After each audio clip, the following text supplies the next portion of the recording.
Usa ni tingog sa bulbul.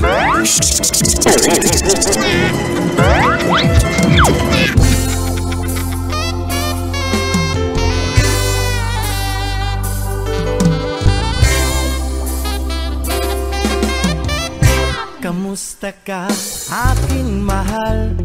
Paring Lar, taga-Tagum City. Uy, ano naman ka diri sa kuan sa Macau? Ginaglag ako diri kay gusto na ko ma-enjoy akong kagulingon murag kuan man gugog ibati kog tumang kaguol man. Kumusta man imo kinabuhi karon Paring Lar? Single o na sidecar? Na sidecar. Pili anak mo Paring Lar? Isa ra ka po. Pili asawa no? Isa ra pod. Wala kay plano no ngagan? Wala na kay murag di makayag dumagan basig makuanta mak-40han ta.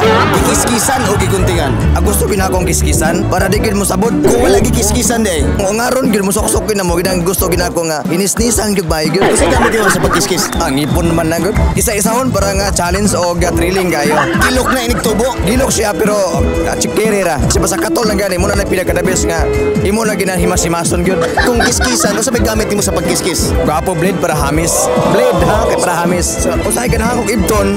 Usa ni tingog sa bulbul. Masan sa ngipon. Usa tingog. Sa mga walay kiskis na dapat kiskisan ganyan na aron dili makabati kagas-gas sa inyo mga partner sa kinabuhi o aron nga mapabiling danlog o gamugaway ang pagdagayday sa mga naglanay. Dapat plain aron nga sama sa hungingon hamis kayo. Hoy, shout out sa mga taga-Tagum City o paki-follow sa kuang Facebook page Inday Erica o kuang personal page Lar Sanyol. Kita-kita ta dito ha. Oh my God.